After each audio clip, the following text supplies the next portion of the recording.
Hello दोस्तों। आज है 14 अगस्त और 14 अगस्त की करंट अफेयर के जो भी इम्पोर्टेंट क्वेश्चन बनते हैं आज हम उनके बारे में डिस्कस करने वाले हैं। इसकी पीडीएफ आपको टेलीग्राम चैनल सीटी करंट अफेयर पर मिल जाएगी। और कल संडे है तो संडे में हम क्या करने वाले हैं, जो वीक की करंट अफेयर है उसका हम टेस्ट लेने वाले हैं। तो जो वीक की करंट अफेयर है आप उसको रिवाइज कर सकते हो। और संडे के बाद मंडे में हम क्या करेंगे, मंडे में जो जुलाई मंथ है उसका हम टेस्ट लेंगे। तो मंडे के लिए भी आप तैयार रहना। तो संडे में तो होगा वीक की करंट अफेयर का टेस्ट और मंडे में होगा जुलाई की करंट अफेयर का टेस्ट। देखिए पहला क्वेश्चन देखते हैं। इंदिरा गांधी अंतर्राष्ट्रीय हवाई अड्डे को sky tracks world airport award ranking 2021 में कौन सा स्थान मिला है। तो जो इंदिरा गांधी अंतर्राष्ट्रीय हवाई अड्डा है जो दिल्ली में स्थित है, तो इसको इस रैंकिंग में कौन सा स्थान मिला है। तो इसको इस रैंकिंग में स्थान मिला है 45। और ये जो sky tracks world airport award ranking है इसमें कुल मिलाकर के 100 हवाई अड्डों को शामिल किया गया है। और इन 100 में से मात्र 4 भारतीय हवाई अड्डों को शामिल किया गया है। तो चलिए इनके नाम जान लेते हैं। तो जो भारत की तरफ से जो सर्वश्रेष्ठ एयरपोर्ट है उसका नाम क्या है, इंदिरा गांधी अंतर्राष्ट्रीय हवाई अड्डा। चलिए अन्य के नाम भी जान लेते हैं। अन्य है हैदराबाद अंतर्राष्ट्रीय हवाई अड्डा, मुंबई अंतर्राष्ट्रीय हवाई अड्डा और बेंगलुरु अंतर्राष्ट्रीय हवाई अड्डा। अगर हम दुनिया के सबसे बेस्ट हवाई अड्डे की बात करें तो उसका नाम है हमाद अंतर्राष्ट्रीय हवाई अड्डा, जो कहाँ पर स्थित है, जो दोहा में स्थित है। दोहा क्या है, दोहा कतर की राजधानी है। कतर की राजधानी क्या है, दोहा। और दूसरे स्थान पर कौन है विश्व में, विश्व में दूसरे स्थान पर है हनेदा हवाई अड्डा जो टोक्यो में स्थित है। और टोक्यो कहाँ पर है, टोक्यो जापान में स्थित है। डूरंड कप के 130वें संस्करण का आयोजन किस शहर में किया जाएगा। तो यहाँ पर ये जो डूरंड कप है यह किस खेल से संबंधित है, पहला क्वेश्चन तो यही बनता है इसमें। तो यह संबंधित है फुटबॉल से। और इसका इस साल 130वां संस्करण होने वाला है। तो इसका आयोजन किस शहर में किया जाएगा। तो इसका आयोजन कोलकाता में किया जाएगा। कोलकाता कहाँ पर स्थित है, कोलकाता पश्चिम बंगाल में स्थित है। और देखो यहाँ पर जो इसमें विजेता टीम होती है उसको यहाँ पर 3 ट्रॉफियां दी जाती हैं। एक तो है प्रेसिडेंट कप या राष्ट्रपति कप, और दूसरा है डूरंड कप, और तीसरा है शिमला ट्रॉफी या शिमला कप। तो इसमें इस तरह की 3 ट्रॉफी दी जाती हैं। ये जो पहली वाली ट्रॉफी है प्रेसिडेंट कप, इसको जो भारत के राष्ट्रपति होते हैं वो प्रदान करते हैं। और ये जो डूरंड कप है इसको कौन प्रदान करता है, इसको वही प्रदान करेगा जो इसका आयोजन कराएगा, जो इस खेल का आयोजन कराएगा। और ये जो तीसरा वाला है शिमला ट्रॉफी, इसको कौन प्रदान करता है, इसको प्रदान करता है जो हिमाचल प्रदेश होता है, जो हिमाचल प्रदेश राज्य है उसको यह प्रदान करता है। चलिए तीसरा क्वेश्चन देखते हैं। भारत के 75वें स्वतंत्रता संग्राम 75th इंडिपेंडेंस डे के लिए थीम क्या रखी गई है। तो इसके लिए थीम रखी गई है, आप यहाँ पर देखिए, nation first and always first. यानी जो हमारा देश है वो हमेशा ही पहला रहेगा और उसको हम हमेशा ही पहले स्थान पर बनाए रखेंगे। तो इसकी थीम है nation first and always first. तो हमेशा की तरह ही 15 अगस्त को जो भारत के प्रधानमंत्री हैं नरेंद्र मोदी, वो राष्ट्र को संबोधित करेंगे। और जैसे पिछले साल जो जनता थी वो वहां पर उपस्थित नहीं थी, कहां पर, लाल किले पर, तो इस साल भी जो जनता है वो लाल किले पर प्रतिबंधित है, यानी जो जनता है इस कार्यक्रम में भाग नहीं ले सकती है। देश का पहला वाटर प्लस शहर किसे घोषित किया गया है। तो जो देश का पहला वाटर प्लस शहर है उसका नाम क्या है, उसका नाम है इंदौर। यह मध्य प्रदेश में स्थित है। और यहाँ पर वाटर प्लस शहर का मतलब क्या होता है इसको भी समझ लेते हैं। इसका मतलब होता है कि जो साफ सफाई में पहले स्थान पर आता है, जहाँ पर जो वाटर की सुविधा होती है वो बिल्कुल ही बढ़िया होती है। यानी यहाँ पर जो नदी नाले होते हैं, जैसे जो इंदौर है, इंदौर में जितने भी नदी नाले हैं वो बिल्कुल ही एकदम साफ है। वहाँ पर जो सीवर का पानी होता है वो उसको इस तरह से सफाई किया जाता है सबसे पहले, और सफाई करने के बाद में ही उस पानी को नदी नालों में छोड़ दिया जाता है। बंगस आवाम मेले का उद्घाटन किस राज्य में किया गया है। तो यहाँ पर देखिए जम्मू कश्मीर में बंगस आवाम मेले का आयोजन किया गया। आर्टिकल 370 हटाने की पहली वर्षगांठ पर स्थानीय लोगों ने जश्न मनाया। तो जम्मू कश्मीर राज्य में इस मेले का आयोजन किया गया है। और यहाँ पर देखिए इसके तहत यहाँ पर क्या किया गया, आप यहाँ पर देखिए इस वाले डायग्राम में यहाँ पर इस तरह के कुछ खेलों का आयोजन किया गया और यहाँ पर इस तरह की कुछ प्रदर्शनी भी हुई। और जो जम्मू कश्मीर के उपराज्यपाल हैं मनोज सिन्हा, उन्होंने इस आयोजन का उद्घाटन किया है। तो चलिए अब हम जम्मू कश्मीर के बारे में समझ लेते हैं। देखिए इसकी राजधानी क्या है, इसकी ग्रीष्मकालीन राजधानी है श्रीनगर और इसकी शीतकालीन राजधानी है जम्मू। यहाँ के उपराज्यपाल है मनोज सिन्हा। और जम्मू कश्मीर की स्थापना कब हुई थी, इसकी स्थापना 31 अक्टूबर 2019 में हुई थी। हाल ही में किस देश ने बैलिस्टिक मिसाइल गजनवी का परीक्षण किया है, तो आप यहाँ पर देख सकते हो गजनवी, तो इसका परीक्षण किया गया है पाकिस्तान के द्वारा। और ये जो मिसाइल है यह कैसी मिसाइल है, यह एक बैलिस्टिक मिसाइल है। बैलिस्टिक का मतलब क्या होता है, इसका मतलब होता है जिसकी कैपेसिटी ज़्यादा होती है और यह अधिक दूरी पर मार कर सकती है। यह कितनी दूरी पर मार कर सकती है, यह अधिक दूरी पर मार कर सकती है। और इसकी जो पेलोड कैपेसिटी होती है, पेलोड कैपेसिटी, तो पेलोड कैपेसिटी भी इसकी ज़्यादा होती है। इसका मतलब यह है कि यह अपने साथ भारी मात्रा में विस्फोटक ले जा सकती है।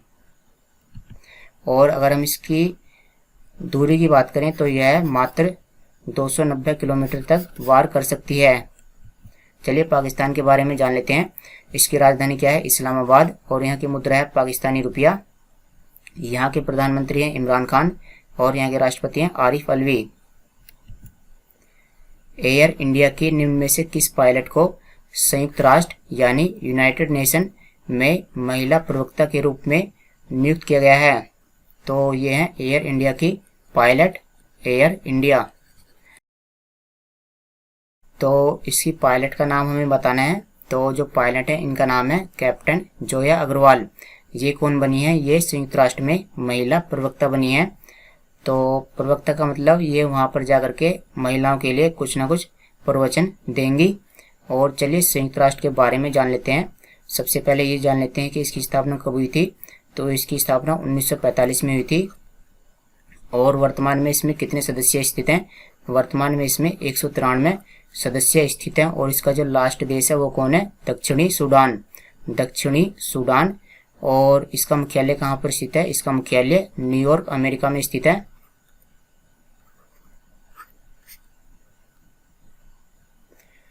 और वर्तमान में इसके महासचिव कौन है, इनका नाम भी देख लेते हैं। इसके महासचिव हैं एंटोनियो गुटेरस।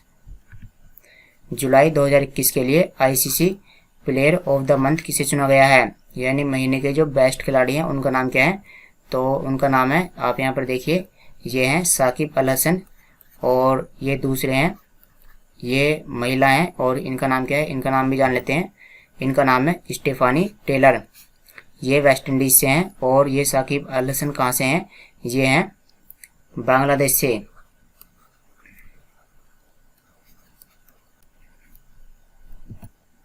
चलिए हम आईसीसी के बारे में जान लेते हैं। तो इसकी स्थापना 1909 में हुई थी और इसका मुख्यालय दुबई में स्थित है। दुबई क्या है, दुबई संयुक्त अरब अमीरात का एक शहर है। और संयुक्त अरब अमीरात की राजधानी क्या है, इसकी राजधानी है अबू धाबी। इसकी राजधानी तो अबू धाबी है, लेकिन इसका जो शहर है उसका नाम क्या है, दुबई। इसके जो अध्यक्ष हैं वो कौन है, ग्रेग बर्कले। और इसके जो सीईओ थे मनु साहनी, इनको हाल ही में हटा दिया गया है, तो आप इनको भी याद कर सकते हो। यूएस इनोवेशन अवार्ड किसे दिया गया है, तो यह अवार्ड दिया गया है सॉफ्ट वर्दी को। US innovation award, US.